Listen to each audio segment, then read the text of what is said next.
Radhe Radhe Shri Harivansh students, welcome to NS classes. Today we are starting chapter number 3rd of 10th class, pair of linear equations in two variables. ये chapter आप 9th class में भी करके आए हो, पर वहां पे हमने लीनियर इक्वेशंस इन टू वेरिएबल्स किया था. अब हम यहाँ पे पेयर लेके चलेंगे.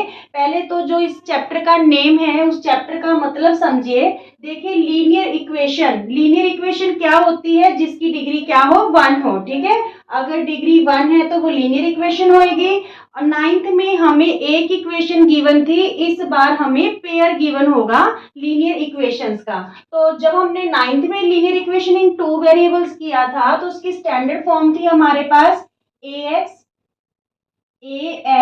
Plus by plus c equal to 0. ठीक है, तो यहाँ पे देखिए ये लीनियर इक्वेशन थी टू वेरिएबल्स में. टू वेरिएबल x और y है. ठीक है, लीनियर इसलिए क्योंकि इनकी डिग्री क्या है? दोनों की 1 है. ठीक है, तो इट्स मींस इस इक्वेशन की डिग्री 1 है, तो ये लीनियर इक्वेशन होगी और टू वेरिएबल्स में होगी. इस बार 10th में हम पेयर की बात करेंगे. पेयर मींस हमारे पास टू इक्वेशंस होंगी लीनियर इक्वेशन, जिसे हम कैसे लिखेंगे? a1x b1y and c1. और सेकंड इक्वेशन को फिर हम कैसे लिखेंगे? a2x plus b2y plus c2 equal to 0. ठीक है, इन इक्वेशंस में हमें x और y की है जो वैल्यू फाइंड आउट करनी होगी.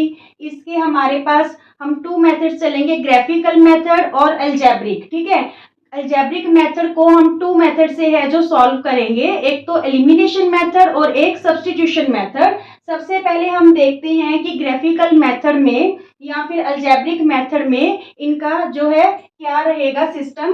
देखिए सबसे पहले हम रेशियोज को कंपेयर करेंगे, जैसे a1 upon a2, b1 upon b2, c1 upon c2. ठीक है, इन रेशियोज को कंपेयर करके हम देखेंगे कि क्या इसका ग्राफिकल रिप्रेजेंटेशन होगी और क्या इसकी अलजेब्रिक रिप्रेजेंटेशन होगी. ठीक है, कि अगर हम इसे ग्राफ पे बनाएंगे, ग्राफिकल रिप्रेजेंटेशन इसकी कैसी होगी? रिप्रेजेंटेशन. ठीक है, और अलजेब्रिक इंटरप्रिटेशन.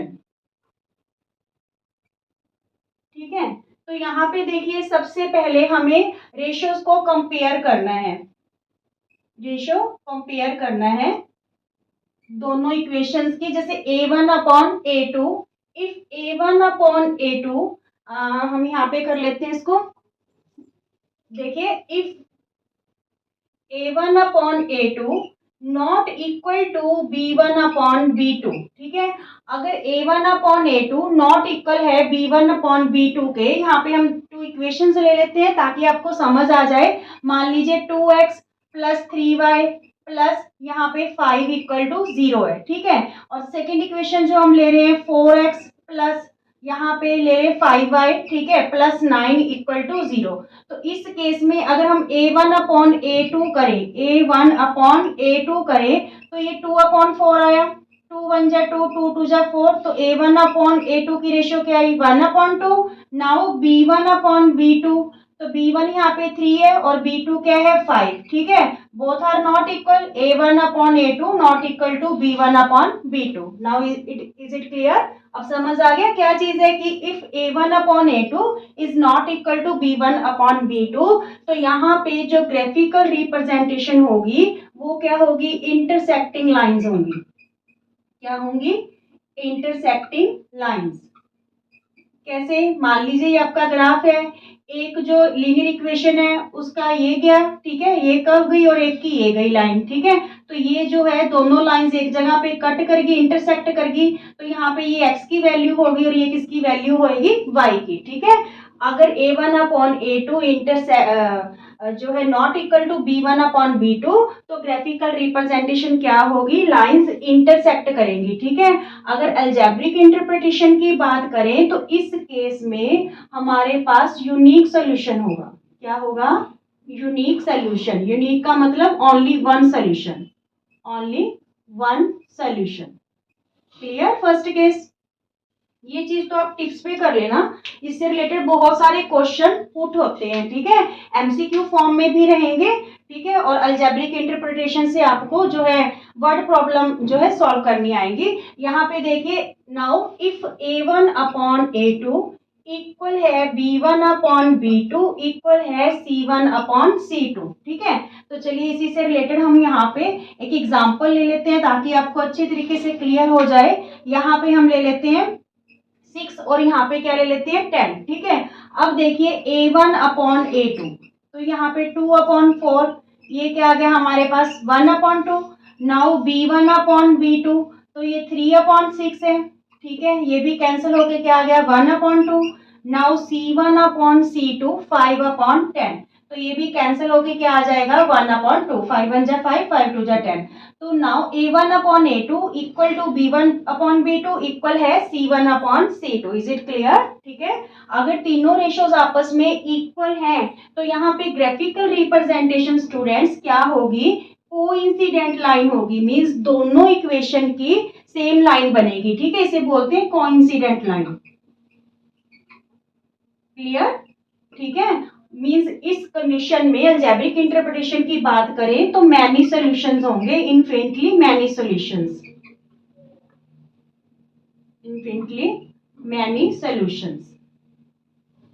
क्लियर, हर एक पॉइंट है जो इसका सॉल्यूशन है। Okay, now third case is if a1 upon a2 equal है b1 upon b2 but not equal to c1 upon c2, ठीक है, c1 अपॉन c2 के इक्वल नहीं है। तो यहाँ पे क्या एग्जांपल ले लें, यहाँ पे हम ले लेते हैं 15, ठीक है। अब देखिए a1 अपॉन a2 तो 2 अपॉन 4 आ गया, मीन्स 1 अपॉन 2, ठीक है। b1 अपॉन b2 ये हमारे पास 3 अपॉन 6, ठीक है, तो ये भी 1 अपॉन 2 हो गया। और c1 अपॉन c2 तो ये हमारे पास 5 अपॉन 15, इसको कैंसिल करेंगे, 5 1 जा 5, 5 3 जा 15, 1 अपॉन 3 आएगा, means a1 upon a2 equal है b1 upon b2 but not equal to c1 upon c2। Clear, तो इस केस में जो ग्राफिकल रिप्रेजेंटेशन होगी स्टूडेंट्स, दोनों इक्वेशंस की पैरेलल लाइंस जाएंगी, क्या जाएंगी, पैरेलल लाइंस, ठीक है, पैरेलल लाइंस होंगी, ठीक है। और अगर हम अलजेब्रिक इंटरप्रिटेशन की बात करें तो इस केस में नो सॉल्यूशन। क्लियर, कोई भी सॉल्यूशन नहीं होगा। इज इट क्लियर, अगर हम इसकी अलजेब्रिक इंटरप्रिटेशन की बात करें तो इस केस में कोई भी सॉल्यूशन नहीं होगा। अच्छा ये देखिए कि अगर एट लीस्ट वन सॉल्यूशन है दोनों इक्वेशन का, at least one solution, at least कम से कम अगर एक सॉल्यूशन है तो ऐसे पेयर ऑफ लीनियर इक्वेशन क्या कहलाते हैं, कॉन्सिस्टेंट, ठीक है, कॉन्सिस्टेंट, ठीक है। अगर कोई भी सॉल्यूशन नहीं है तो ऐसा पेयर ऑफ लीनियर इक्वेशन क्या कहलाएगा, इनकॉन्सिस्टेंट। इज इट क्लियर, अब देखिए जब आपको एमसीक्यू पुट किया जाएगा तो वो चाहे तो बोल दे कि इंटरसेक्टिंग लाइंस को लेके क्वेश्चन बना ले, कोइंसिडेंट लाइन को, पैरेलल लाइंस को, या फिर unique solution, many solution, no solution, या फिर कॉन्सिस्टेंट, इनकॉन्सिस्टेंट, इनको लेके एमसीक्यू है जो आपके एग्जाम में रहता है। क्लियर, जब हम अलजेब्रिक इंटरप्रिटेशन से जो है सॉल्व करेंगे दोनों इक्वेशंस को तो वहां पे हम दो मेथड यूज करेंगे, एक है एलिमिनेशन मेथड और एक है सब्स्टिट्यूशन मेथड। और इसमें जो वर्ड प्रॉब्लम है स्टूडेंट्स वो तो आप टिप्स पे कर लेना, एनसीईआरटी प्लस एक्स्ट्रा जितनी हो सके, क्योंकि वो चीज है जो आपको कंफ्यूज कर देती है एग्जाम में और वो बहुत ज्यादा इंपॉर्टेंट है। ओके, चलिए स्टूडेंट्स इससे रिलेटेड कुछ एमसीक्यू सॉल्व कर लेते हैं ताकि जो भी इंट्रोडक्शन था वो आपको अच्छे तरह से समझ आ जाए और इस टाइप के एमसीक्यू आपके एग्जाम में रहेंगे भी, ठीक है। सबसे पहला एमसीक्यू है the pair of linear equation x + 2y - 8 = 0 and 2x + 4y = 16 has unique solution होगा इसका, या फिर इनफिनिट सॉल्यूशंस होंगे, नो सॉल्यूशन होगा, या फिर फिनिट मैनी सॉल्यूशंस होंगे। सबसे पहले ये चीज चेक करने के लिए, ठीक है, हमें क्या करना पड़ेगा, जो दोनों इक्वेशंस दे रखी हैं लीनियर इक्वेशंस, इनकी रेशियोज को कंपेयर करना पड़ेगा, ठीक है। यहाँ पे x का कोफिशिएंट कुछ भी गिवन नहीं है तो क्या है 1 है, y का कोफिशिएंट 2 है और c1 हमारे पास -8 है, ठीक है। अच्छा, यहाँ पे आप ये भी चीज ध्यान में रखोगे कि क्वेश्चन आपका स्टैंडर्ड फॉर्म में होना चाहिए। मींस स्टैंडर्ड फॉर्म क्या थी, ax plus by plus c equal to 0। ठीक है, जो ये कांस्टेंट टर्म है या तो दोनों इक्वेशन की राइट हैंड साइड हो या फिर दोनों इक्वेशन की लेफ्ट हैंड साइड हो, फिर आप कंपेयर करोगे। इस क्वेश्चन में देखिए जो कांस्टेंट टर्म है इस इक्वेशन की तो हमें दे दी लेफ्ट हैंड साइड में, ठीक है, और इस इक्वेशन की हमें कहाँ पे दे दी, राइट हैंड साइड में। जब आप कंपेयर करोगे तो यहाँ पे रॉन्ग हो जाएगा। दोनों को कांस्टेंट टर्म को दोनों को एक साइड कर लो, तो यहाँ पे प्लस 16 को हम लेफ्ट हैंड साइड ही आएंगे, तो ये क्या हो जाएगा, माइनस 16। ठीक है, तो यहाँ पे ये देखिए 2x plus 4y minus 16 equal to 0 ले लेंगे। ठीक है, ऐसे कंपेयर नहीं करना C1 अपॉन C2, नहीं तो क्वेश्चन गलत हो जाएगा आपका। अब देखिए रेशियोज कंपेयर करते हैं, A1 अपॉन A2, इसकी वैल्यू क्या आ रही है, A1 की वैल्यू 1 है, A2 की वैल्यू क्या है हमारे पास 2। ठीक है, A1 मीन्स x का कोफिशिएंट फर्स्ट इक्वेशन में, ठीक है, और A2 मीन्स सेकंड इक्वेशन में x का कोफिशिएंट। क्लियर। सेकंड देखिए B1 upon B2, B1 upon B2, B1 की वैल्यू 2 और B2 की वैल्यू 4। ठीक है, 2 अपॉन 4, तो ये भी कैंसिल होके हमारे पास क्या आ रही है, 1 अपॉन 2।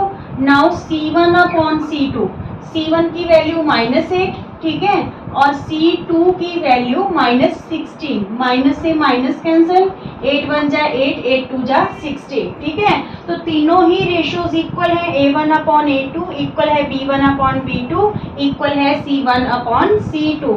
तो इस केस में हमारे पास इन्फिनिट सॉल्यूशंस होते हैं। ठीक है, इन्फिनिट मैनी सॉल्यूशंस रहते हैं इस केस में। तो यहाँ पे ऑप्शन जो सेकंड है वो क्या रहेगा, करेक्ट रहेगा। अब देखिए second MCQ, the pair of equations. ठीक है, इसमें देखिए कांस्टेंट टर्म दोनों ही सेम साइड है। ठीक है, represent lines which are parallel, intersecting lines, coincident, perpendicular to each other. तो सबसे पहले इसमें भी हम रेशियोज को कंपेयर करेंगे। ठीक है, यहाँ पे A1 upon A2, A1 upon A2 means 9 upon 6, क्योंकि A1 की वैल्यू 9 है और A2 की वैल्यू क्या है 6, तो ये कैंसिल कर दिए 3 के टेबल पे, 3 3 जा 9, 3 2 जा 6। ठीक है, now compare B1 upon B2, तो B1 की वैल्यू हमारे पास 3 है और B2 की वैल्यू क्या है 2। ठीक है, now C1 upon C2, C1 हमारे पास 5 है और C2 क्या है 7। ठीक है, तो अब यहाँ पे हम क्या देख रहे हैं कि A1 अपॉन A2 इक्वल है B1 अपॉन B2 के, A1 अपॉन A2 इक्वल है B1 अपॉन B2 के, but not equal to C1 upon C2। ठीक है, C1 अपॉन C2 के इक्वल नहीं है। तो इस केस में पैरेलल लाइंस होंगी, इंटरसेक्टिंग होगी, कोइंसिडेंट होंगी या परपेंडिकुलर। पैरेलल लाइंस होंगी, क्योंकि इस केस में कोई भी सॉल्यूशन नहीं होता, दोनों इक्वेशंस की जो लाइन है ग्राफिकल रिप्रेजेंटेशन में पैरेलल जाएंगी। क्लियर, तो ऑप्शन ए यहाँ पे हमारा करेक्ट रहेगा। अब थर्ड क्वेश्चन है हमारे पास, third MCQ, for what value of k the pair of linear equation 3x plus y equal to 3 and 6x plus ky equal to 8 doesn't have a solution. ये दोनों इक्वेशंस में k की value, यहाँ पे k की value क्या होगी अगर इन इक्वेशंस का कोई भी सोल्यूशन नहीं है। ठीक है, इक्वेशंस का सोल्यूशन कोई कब नहीं होता, when A1 upon A2 equal है B1 अपॉन B2 के, but not equal to C1 upon C2। ठीक है, नो सोल्यूशन इस केस में। तो यहाँ पे हम वैल्यूज पुट कर देंगे। इस टाइप का क्वेश्चन भी आपको मोस्ट इम्पॉर्टेंट रहेगा। ठीक है, find the value of k। ठीक है, यहाँ पे दे सकते हैं कि डजंट हैव अ सॉल्यूशंस या हैव मैनी सॉल्यूशंस या फिर यूनिक सॉल्यूशन, तीनों टाइप से ही क्वेश्चन पुट किया जा सकता है आपको। सबसे पहले देखिए A1 की वैल्यू 3 है और A2 की वैल्यू क्या है हमारे पास 6, तो ये 3 अपॉन 6 हो गया। ठीक है, A1 अपॉन A2, यहाँ पे चलो इक्वल यहीं पे वैल्यू फिल कर देते हैं, A1 अपॉन A2 3 अपॉन 6 हो गया। ठीक है, B1 यहाँ पे y है ओनली, तो इसका कोफिशिएंट 1 होगा। ठीक है, B1 1 है और B2 क्या है k, तो यहाँ पे मीन्स 1 अपॉन k लिख दें B1 अपॉन B2 की जगह। ठीक है, नॉट इक्वल टू C1 की वैल्यू 3 है और C2 की वैल्यू 8 है, दोनों ही राइट हैंड साइड है, दोनों कांस्टेंट टर्म। ठीक है, ये ध्यान में रखना है आपको। तो यहाँ पे C1 अपॉन C2 हमें k की वैल्यू फाइंड आउट करनी है। तो अगर हम इन दोनों रेशियोज को कंपेयर करते हैं तो ये क्या हो गया 3k और क्रॉस मल्टीप्लाई कर दिया 6 1 जा 6, तो k की वैल्यू हमारे पास 6/3, ये मल्टीप्लाई था, इधर आके डिवाइड हो गया, तो k की वैल्यू क्या आ गई 2। ठीक है, अगर k की वैल्यू 2 होगी तो इस केस में नो सोल्यूशन। क्लियर, तो कोई भी सोल्यूशन नहीं होगा, क्योंकि a1/a2 1/2 आएगा और b1/b2 भी 1/2 आएगा, but not equal to c1/c2 हो जाएगा, तो नो सोल्यूशन। ठीक है, और यहाँ पे 1/k नॉट इक्वल टू 3/8 के इक्वल नहीं होगा। Is it clear? इस टाइप के क्वेश्चन आपसे पुट किए जाएंगे। इसके अलावा अब हम है जो अलजेब्रिक मेथड से, सब्स्टिट्यूशन मेथड से और एलिमिनेशन मेथड से है जो क्वेश्चंस सॉल्व करेंगे नेक्स्ट वीडियो में। अगर आपको वीडियो पसंद आते हैं स्टूडेंट्स, तो ज़्यादा से ज़्यादा आप लाइक कीजिए, शेयर कीजिए और चैनल को सब्सक्राइब कीजिए। राधे राधे।